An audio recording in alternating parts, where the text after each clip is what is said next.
Clashes erupt between Palestinians and Israeli occupation forces in Al-Quds as thousands turn out for the funeral of a murdered Palestinian teenager. Iraq's Prime Minister Nouri al-Maliki insists he will never give up his bid for a third term in office.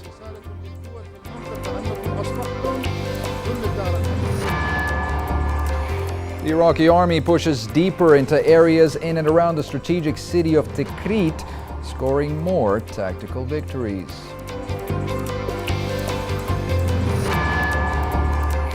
And officials from Iraq's semi-autonomous Kurdish region lobby the political elite in Washington, laying the groundwork for an independent state.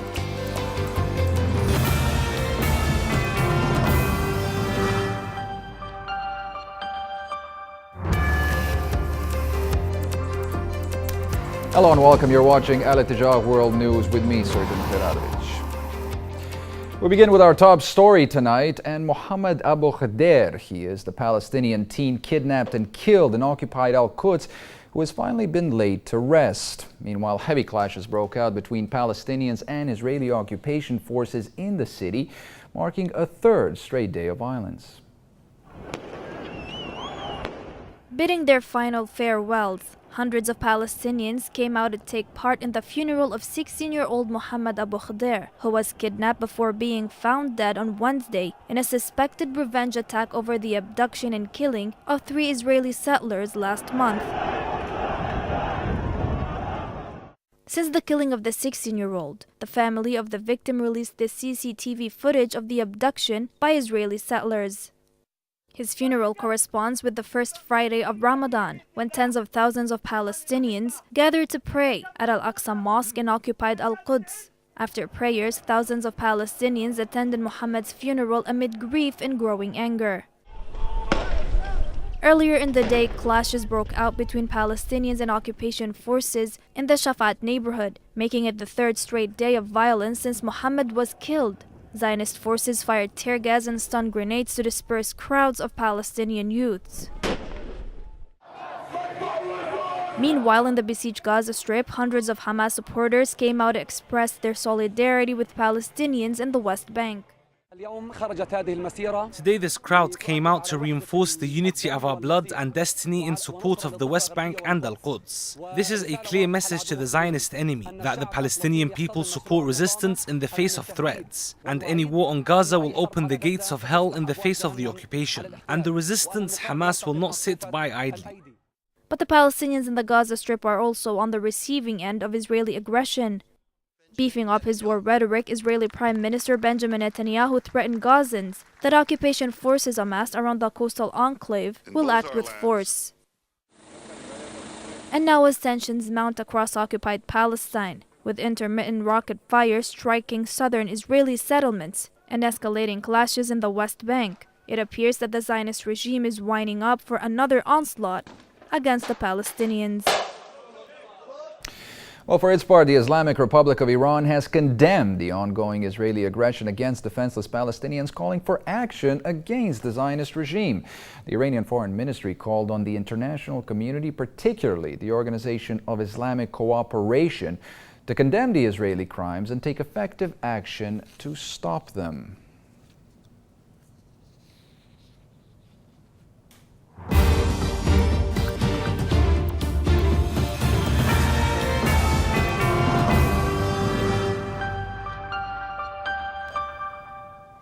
Moving on to some other news now, the Iraqi Prime Minister Nouri al-Maliki has affirmed that he will not step down from his post as the country's premier. Maliki said in a statement that he will not relinquish a third term as Prime Minister, as he promised to remain loyal to the Iraqi people's votes.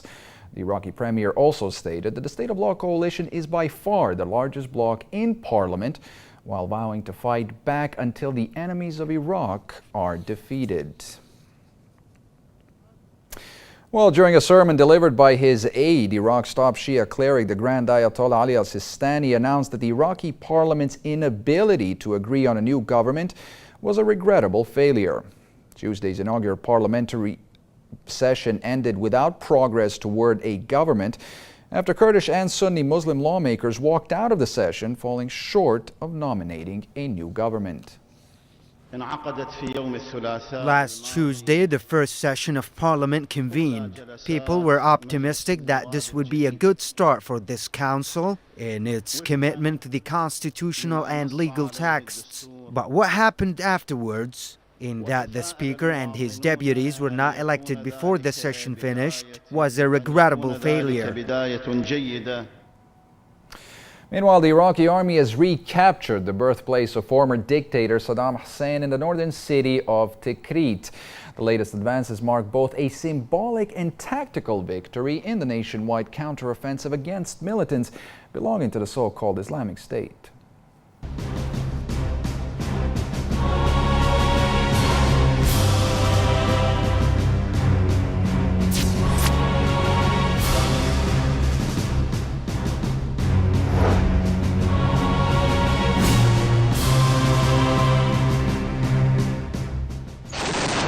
In the latest push against extremist militants in the north, the Iraqi army has retaken the home village of former dictator Saddam Hussein. A symbolic but also tactical victory. The village of Auja has not only been a breeding ground for terrorism, but has remained fiercely loyal to Iraq's former tyrant. Backed by helicopter gunships and with the help of thousands of Iraqi volunteers, the army engaged in an hour-long overnight battle. The strategic village lies 8 kilometers south of Tikrit, a city which was captured by Islamic State militants last month. Government forces have been engaged in fierce fighting to regain control of the northern city for nearly a week now. According to the army, it now holds the 50-kilometer stretch of the highway running from the city of Samarra north of Baghdad to Auja. Meanwhile, the Iraqi army launched airstrikes in the town of Al-Qa'im near the Syrian border, another militant stronghold. Air raids also targeted militants who have been trying to capture the country's largest oil refinery, north of the capital, Baghdad. The operations by Iraqi troops have certainly halted further militant advances, putting the IS on the back foot, but they are yet to prevent the group from sowing sectarian hatred in the country. Islamic State militants released pictures online depicting the demolition of several religious mosques and shrines belonging to both the Shia and Sunni sect in the northern parts of Iraq, including Mosul, Nainawa and Tal Afar. Nevertheless, the latest advances show that the Iraqi military has been able to defend its territory, recapture lost cities and restore much-needed stability in northern and western Iraq in the face of extremists.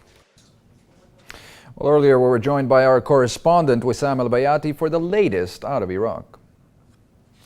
The stance of the KRG president, Mr. Masoud Barzani, has actually divided the Kirkuki street into two sides. As the first one, which are the residents of the Kurdish residents in the province of Kirkuk have strongly welcomed the decision, but at the same time, the decision faced a strong opposition from the Arab and Turkmen, as they want to guarantee their rights, and at the same time they want to be included with the Iraqi government. So far, and as I mentioned, according to most of the activists and most of the Kurdish officials, they say that the decision came after 10 years of waiting for the decision of the Iraqi central government to give the rights for the Kurds. But at the same time, as I mentioned, the decision came in response to the weakness of the Iraqi government, as most of the Kurds describing the Iraqi government today as the old mother, which is actually unable to do anything because of the confrontation which is really going on between the Iraqi central government, represented by the Iraqi army, and the ISIS militants in the other three provinces, which are Kirkuk, Salahuddin and Mosul. The atmosphere right now in the streets of Kirkuk, as I mentioned, is divided into two sides, but at the same time the majority today for the Kurds in the province of Kirkuk. So that's why most of the Kurdish residents are welcoming this step, but at the same time most of the Arabs are trying to live and to accept the condition as it is. All right, let's get some more analysis on this now with Kadem Shubad. He is a political analyst joining us now over the phone. Mr. Shubad, let's start with Maliki's announcement that he will not give up his bid for a third term in office. Is this a signal, perhaps, that he feels comfortable enough to take on the challenges facing Iraq at the moment?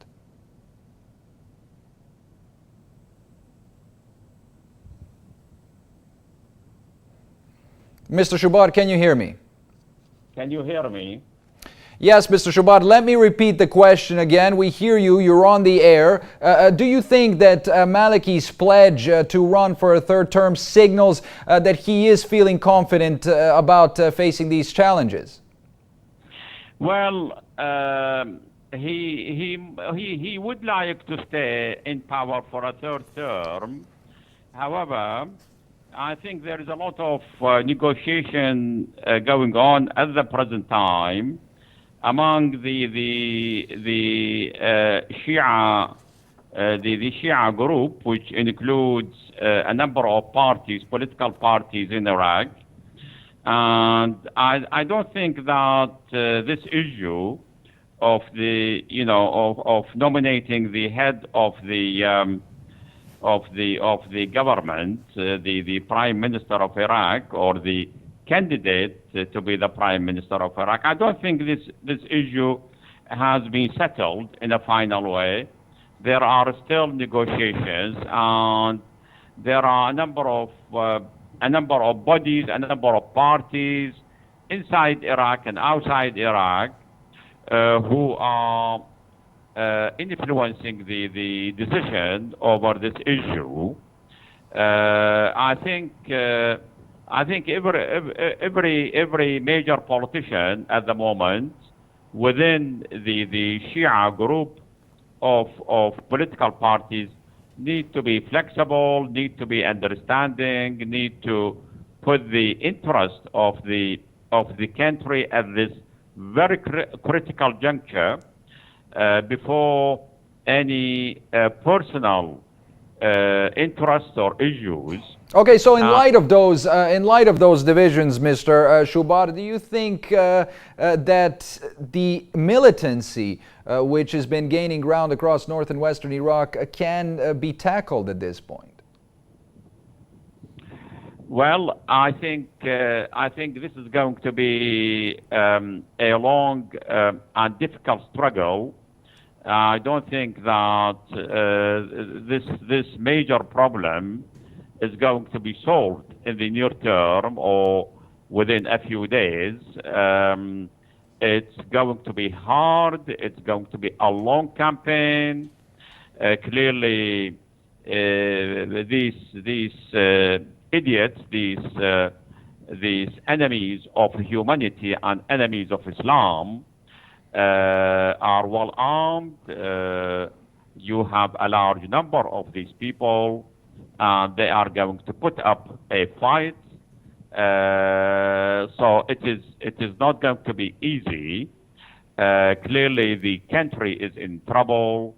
The country is facing some very difficult choices, and I think it is absolutely paramount that we have the best possible the best possible government to deal with this very difficult and complicated situation.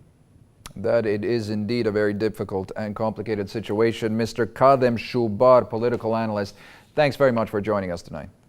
All right.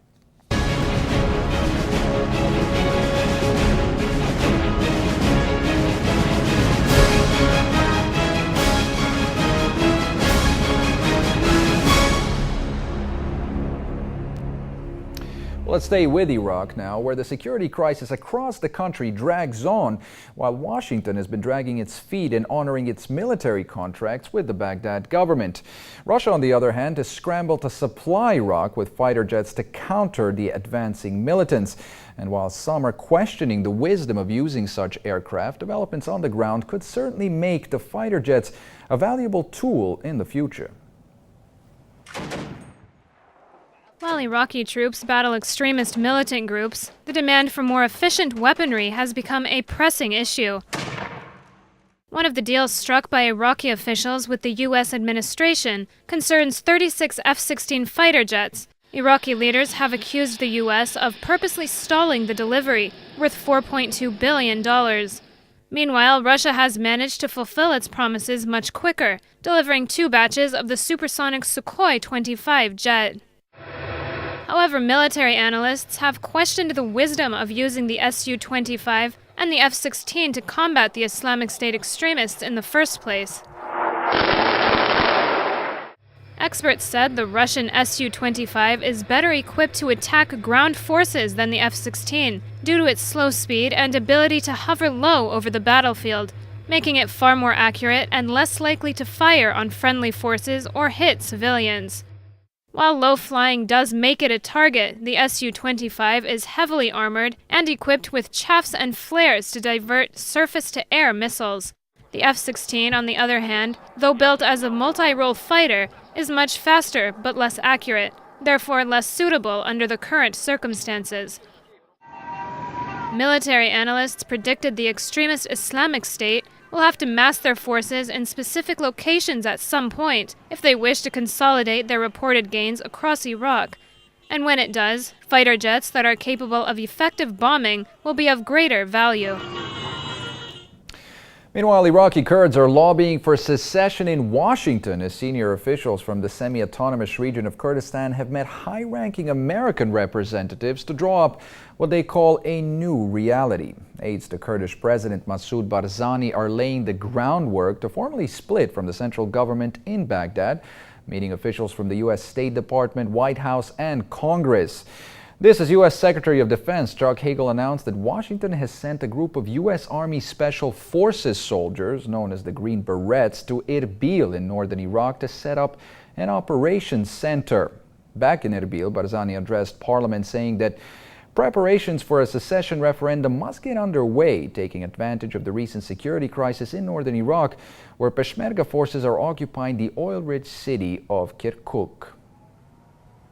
In the middle of a security crisis that has plagued Iraq, the president of the semi-autonomous Kurdish region, Masoud Barzani, decided to call for secession instead of joining forces with Baghdad against what is supposed to be a common enemy, the so-called Islamic State. Barzani addressed Parliament in Erbil, calling for a secession referendum. The time has come for us to determine our own fate, and we must not wait for others to determine it for us. For that reason, I consider it necessary to create an independent electoral commission as a first step, and second, to make preparations for a referendum. The Kurdish region has long been at odds with Iraq's central government, with issues such as oil exports straining ties between the two authorities. Before that, we must go through the necessary procedures. Kurdish issues should be decided by the Kurdish people themselves, not by other forces. Baghdad and Erbil's tense relations were only exacerbated by Peshmerga forces' recent control over the oil-rich city of Kirkuk. While Kurdistan claims that it liberated the city from ISIS militants, it has also vowed to keep its forces there, which is looked upon as an occupation.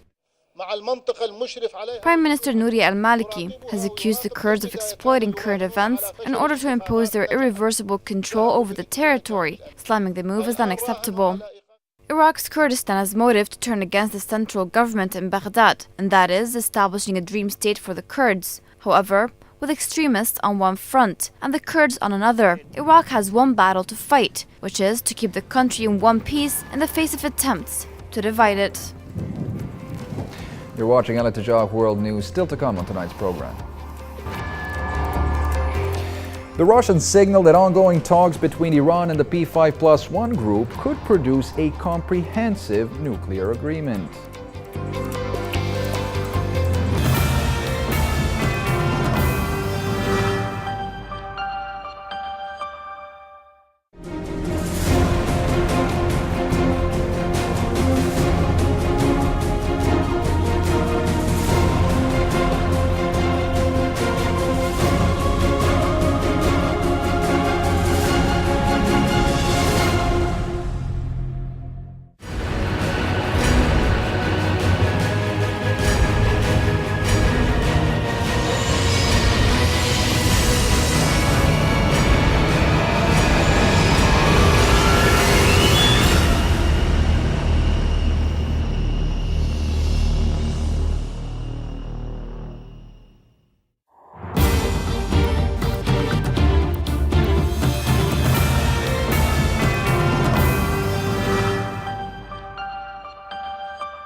Welcome back to Al Ittijah World News. These are the top stories that we're following for you this hour. Clashes erupt between Palestinians and Israeli occupation forces in Al-Quds as thousands turn up for the funeral of a murdered Palestinian teenager. Iraq's Prime Minister Nouri al-Maliki insists he will never give up his bid for a third term in office.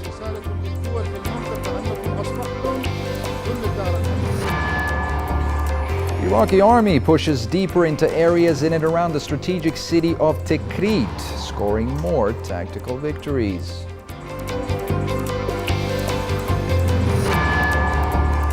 And officials from Iraq's semi-autonomous Kurdish region lobby the political elite in Washington, laying the groundwork for an independent state.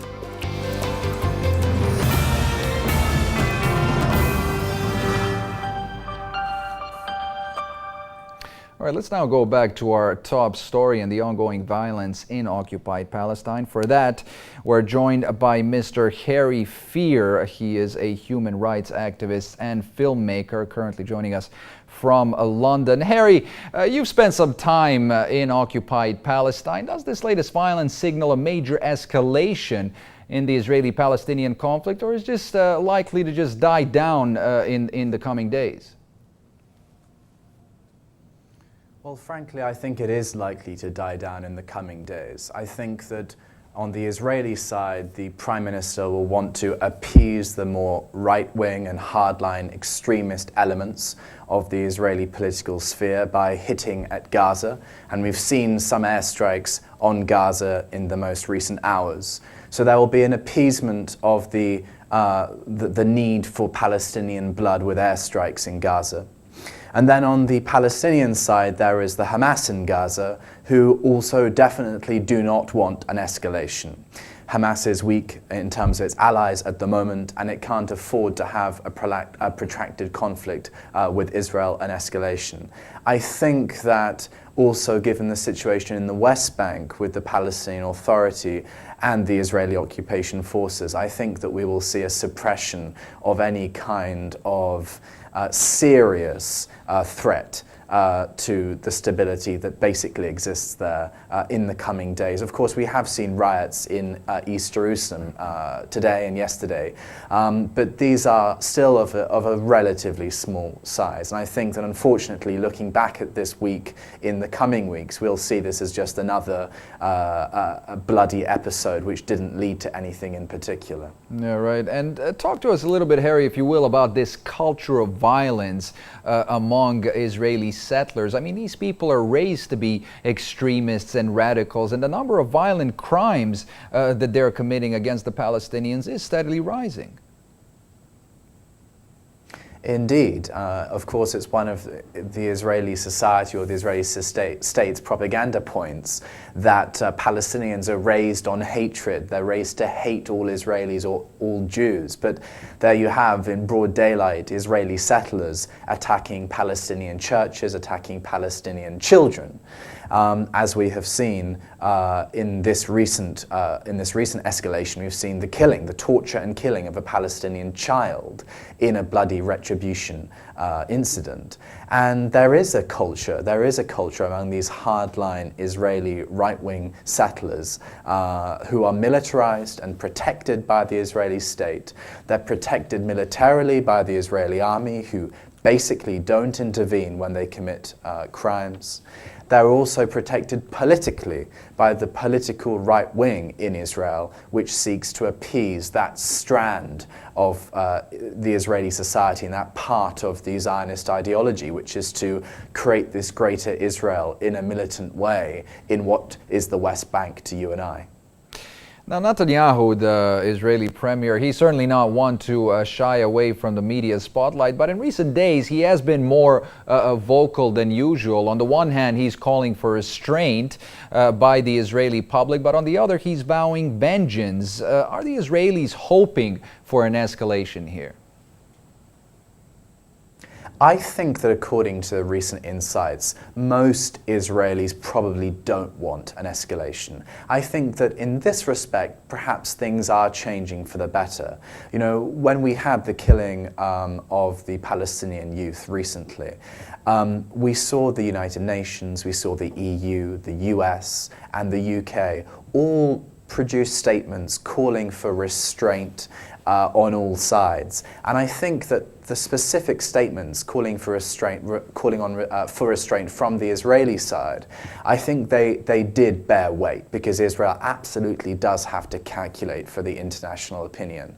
And so I think that, in fact, Israel has been restrained in these recent days in comparison to perhaps if we look back at winter 2008-2009, when there was obviously a full-scale assault on Gaza. I think we can say Israel has been successfully restrained to an extent. Netanyahu has to also, as I say, appease the right wing. He has to appease his foreign minister, who called for a full-scale operation on Gaza to destroy any kind of what they call terror infrastructure, that is, any kind of resistance militant infrastructure in Gaza and in the West Bank. But I think that we will see restraint, and I think that's good for all parties. Okay, Harry, if we can, let's broaden the discussion just a little bit. Look at the big picture, because obviously this isn't about a dead Palestinian teenager, unfortunately, or a bunch of dead settlers. This is there's a lot more going on here, isn't there? Do you think that the Israelis are hoping with these latest military operations to break up the Palestinian Unity government? Well, I mean, this is the biggest coincidence that has struck the Middle East in the last month. The fact that basically fairly soon after there is this almost miraculous unity government starting to be formed, very slowly but materially starting to be formed, after years of a devastating political split in the Palestinian political reality, to suddenly see this incident, which is immediately, that is the kidnapping of these 3 Israeli settler youths, to see this suddenly pinned on Hamas, the enemy of Israel, that was of course part of this unity government. That is a very strange coincidence. And even if it was Hamas members that were responsible, it's very clear that Israel has certainly stepped over the line in terms of intellectually, practically, legally being able to really legitimately pin this on Hamas, because Hamas leaders are surely not responsible for anything like this. It would be suicide for their political reality. So it's very implausible in that respect. I think Israel has taken this incident as an opportunity to hit at Hamas, as you say, and therefore to hit at Palestinian unity. Because if there is a Palestinian unity, a really developed Palestinian national consensus, then that poses an enormous threat to Israel. There is a lot of international solidarity for Palestinians. There is a lot of cynicism against the Israeli position. What it's really needing now is a coming together of the Palestinian political reality and a really manifest Palestinian national consensus. Yeah, Harry, and as you say there, that was quite a coincidence there. Harry Fear, human rights activist and filmmaker, thanks very much for joining us tonight.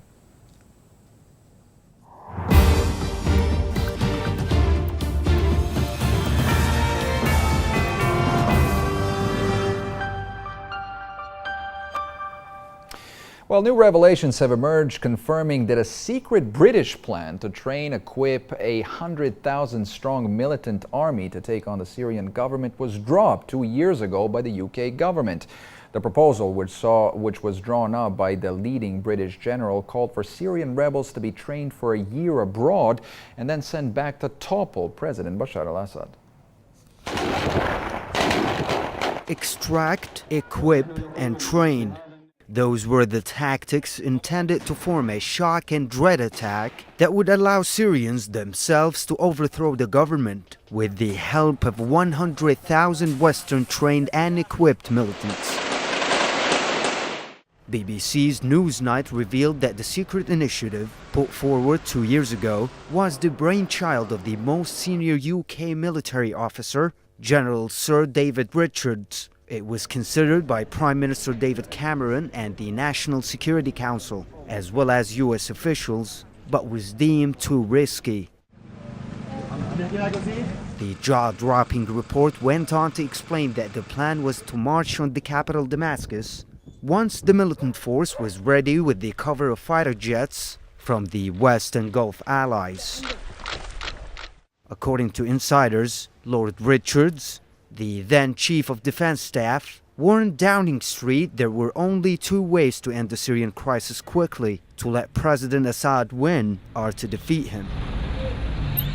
The plan envisaged a shock and awe campaign similar to the one that routed Saddam's military in 2003, but spearheaded by Syrians. While it was thought to be too radical at the time, US President Barack Obama announced last week that he was seeking $500 million in funding from Congress to train Syrian militants, an echo of Lord Richards' plan. However, it appears that the devious plan is no longer viable after Syrians reaffirmed their stance in support of Syrian President Bashar al-Assad in presidential elections, which saw the incumbent leader gain a sweeping victory in the country's first multi-candidate vote, to the discontent of Western leaders. Well, at the request of the U.S., France has also tightened its airport security following intelligence reports that al-Qaeda was building a non-metallic bomb. But these growing threats by militants, including the now infamous Islamic State, always seems to originate from the same place: Syria, where the West's push to oust the government in Damascus has given birth to radicals with global reach. Panic is not exactly something new in the Western world. But revelations by intelligence agencies that al-Qaeda is planning to build a smart bomb capable of bypassing detectors at airports is likely to make a few more hearts race. After asking Britain to tighten its airport security, US-bound flights from France will now be subjected to more scrutiny after the French Civil Aviation Authority announced additional security measures. The new procedures would remain in effect for the summer period, when many extremists are expected to return home, not for summer vacation, but rather more work. A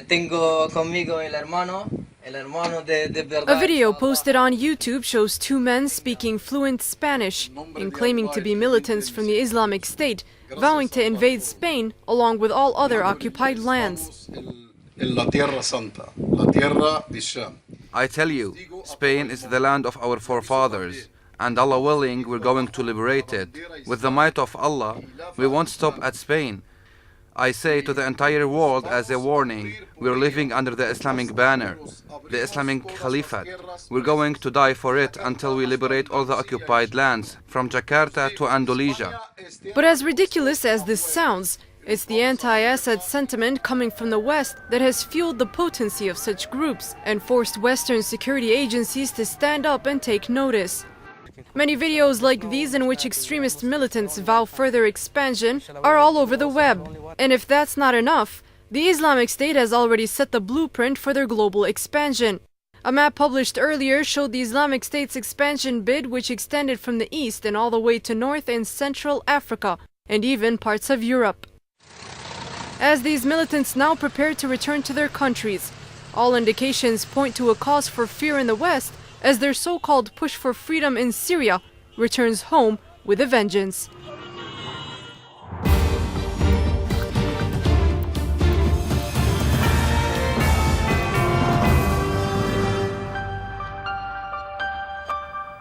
Well, Russia has signaled that a historic deal could be clinched in Vienna as the P5+1 group of countries resume the sixth and final round of nuclear talks with Iran, adding there is political will and a sense of urgency on both sides for a final comprehensive accord to be reached before the July 20th deadline.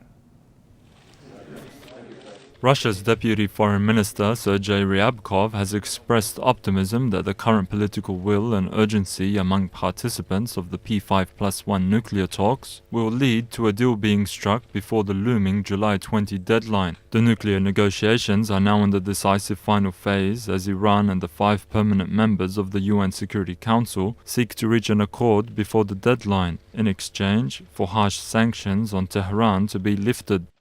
Earlier on Thursday, Iran's Foreign Minister Mohammad Javad Zarif took to social media to warn that the outcome of nuclear talks with world powers was unclear as a decisive final round began in Vienna. Zarif said on his Facebook page, "Considering the complexity and interconnectivity of the several issues that must be agreed upon for the comprehensive agreement, it is really difficult to predict the outcome of the negotiations."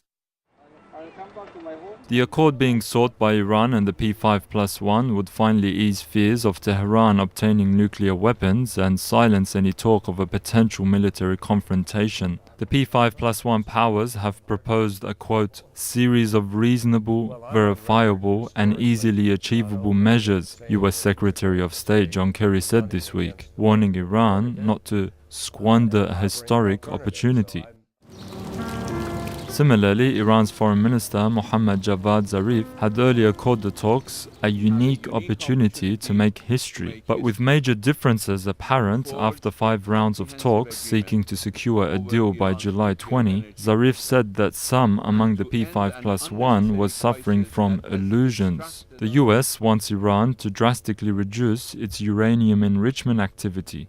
But the Islamic Republic insists it has made too many advances in uranium enrichment to turn the clock back now, and that it needs to expand its program in order to fuel a future wave of power reactors to meet its growing energy needs. Well, in a second straight day of clashes between supporters of the ousted Islamist President Mohamed Morsi and Egypt's security forces, one teenager was reported killed.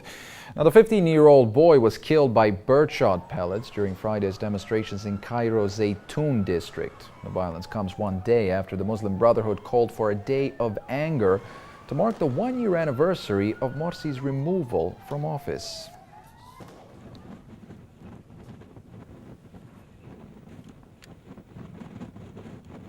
Suspected al-Qaeda gunmen attacked a military post on the Saudi border with Yemen, killing a Saudi security officer and a Yemeni soldier.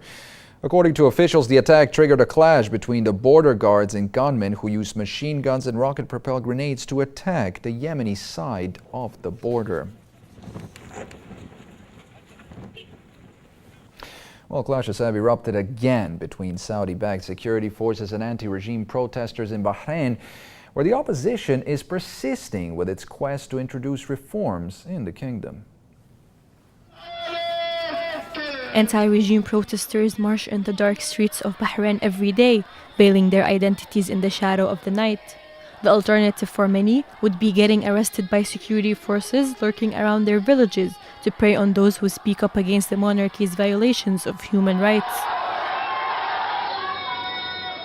In Ramadan, it's no different. After the sun sets, Bahrainis break their fast and take to the streets to demand political reforms, equality, and justice from authorities in Manama. But instead of being met with negotiations and willingness to listen to what they are asking for, these demonstrators are more often than not confronted with violence. Saudi-backed security forces have clashed with protesters across the country following peaceful demonstrations calling for the downfall of the regime. Police fired tear gas, stun grenades, and shotgun pellets to disperse the demonstrators, but were only answered with chants of "God is great." The Bahraini regime has been accused of carrying out house raids, arbitrary arrests, killing protesters, attacking mosques, and denying political detainees fair trials, all of which have been compiled on Manama's long record of human rights violations.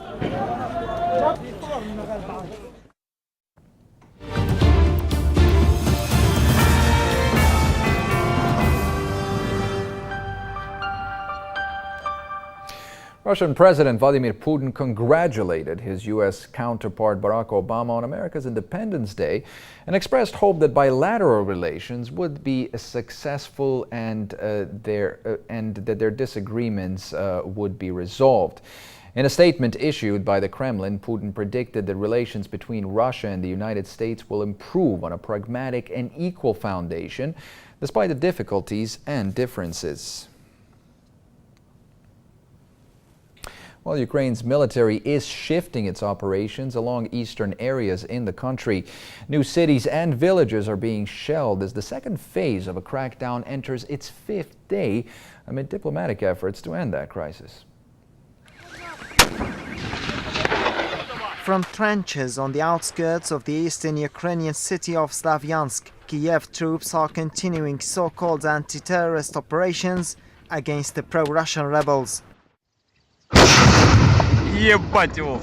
Multiple rocket launches and artillery strikes appear to be the order of the day. The size and the scope of devastation inflicted on buildings appear to indicate that rebels were not the only target of the Ukrainian army on the fourth night of the newly announced offensive. In Nikolaevka, the size of destruction is quite evident. Many people were buried under the rubble.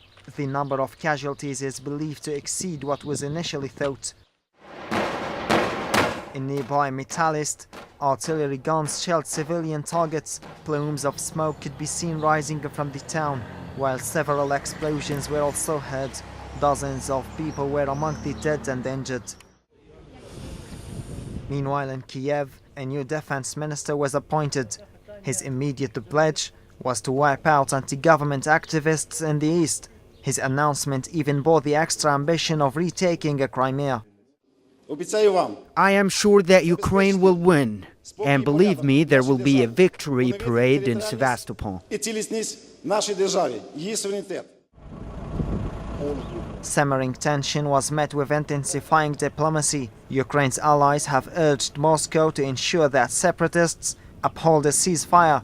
However, Moscow continues to insist that Kiev's punitive actions in the east have left the former Soviet country on the brink of a human tragedy that threatens the lives of millions. Meanwhile, as NATO held its annual military drills with regional navies in the Black Sea, the number of participants has significantly fallen due to that crisis in Ukraine. Now, last year's drills included Azerbaijan, Bulgaria, Canada, Georgia, and Ukraine, just to name a few.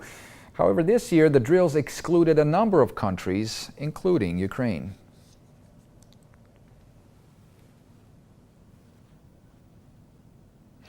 Well, the Chinese President Xi Jinping stressed the joint suffering of both Beijing and Seoul under Japanese occupation during the Second World War. The Chinese leader made the comments during his visit to South Korea only days after Tokyo announced a landmark shift from its pacifist constitution and towards a more assertive military. Were both objects of Japan's imperialist aggression in the 20th century. And now Beijing and Seoul are joining forces against Tokyo, only days after it announced a landmark shift from its pacifist constitution and towards a more assertive military. Currently, Asia still faces various conventional and unconventional security threats. Problems can't be avoided, but answers can be diverse. History can't be changed, but the future can be shaped. Consensus can be reached through consultations. Differences can be solved in the spirit of give and take. Common development can be pursued through cooperation. The Sino-Korean summit came after Beijing began publishing confessions of 45 convicted Japanese war criminals. During the 1937 Sino-Japanese War, as they mark the 77th anniversary next week. There's always someone trying to deny their crimes and whitewash their aggression in China, which hurts the feelings of the Chinese people. So, we've decided to publish the confessions of the 45 convicted war criminals and their translations before the 77th anniversary of the Luguqiao incident. We hope that by publishing these materials, we can remember history, take history as a mirror and cherish peace. China has regularly accused Japan of failing to face up to its history of aggression in Asia. This criticism has intensified under Japanese Prime Minister Shinzo Abe, who has advocated a more muscular defense and foreign policy stance. And his latest move to allow Japanese troops to fight on behalf of an ally under attack has fired warning shots across the increasingly unstable Asia-Pacific. Well, an unfinished overpass has collapsed in the Brazilian World Cup host city of Belo Horizonte on Thursday, killing at least one person and casting a shadow over a tournament that has suffered repeated construction accidents and delays. Now, the bridge collapsed as vehicles were passing on a busy road underneath. Part of a passenger bus was crushed and another car was still trapped in the wreckage hours later. The cause of the accident remains unclear. The overpass started falling from the left to the right.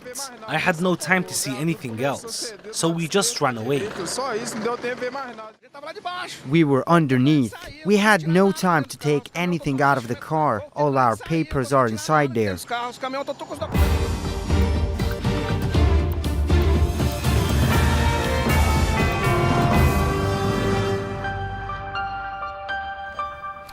Well, here's something interesting. To replace a lack of motorized transport in the east of the Democratic Republic of Congo, a man-powered wooden scooter has emerged as the answer to the problems of the residents of Goma.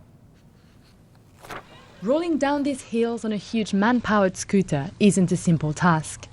And yet this strange machine, the Chukuru, is the main delivery system in the North Kivu province in the east of the Democratic Republic of Congo. It's a hard job transporting heavy sacks of potatoes or coal down into the provincial capital, Goma, and then back up the hills again. But the rewards are considerable. Chukudus is a lifeline. I can pay for my children's education. Depending on what God has in store for me, I can make between 3,000 and 5,000 CFA francs a day. That's $6 to $10 per day, a good income in this impoverished region which is still recovering from years of conflict. Part bicycle, part wheelbarrow, the Chukuru was invented here in Kimbumba in the 1970s. At first, they were only made of wood and extremely hard to maneuver. But over the years, the design has evolved, and thanks to craftsmen like Paulin, some machines now carry up to half a ton.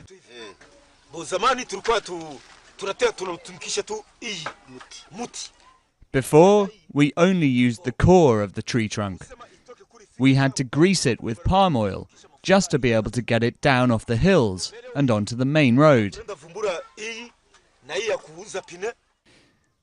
But today, we have added tyres and a back brake. Buying a Chukuru is a big investment.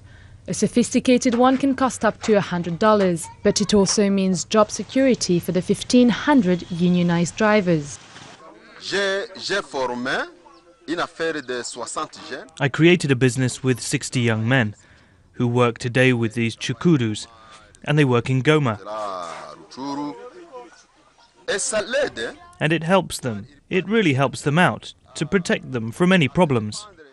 A few years ago, a giant Chukuru-shaped statue was erected in central Goma, testament to the important role the Chukurus play in keeping goods rolling in this chaotic city of 1 million people. Well, those are all the stories we have for you tonight, but before we go, here's a recap of our top headlines. Clashes erupt between Palestinians and Israeli occupation forces in Al-Quds as thousands turn out for the funeral of a murdered Palestinian teenager. Iraq's Prime Minister Nouri al-Maliki insists he will never give up his bid for a third term in office.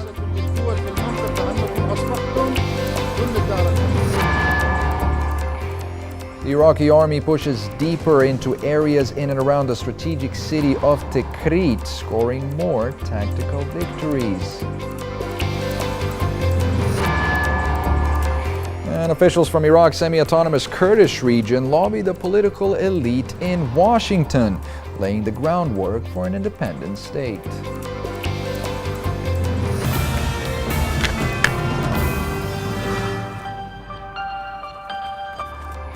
That's all for me and the Al Ittijaq News team. Thanks for watching.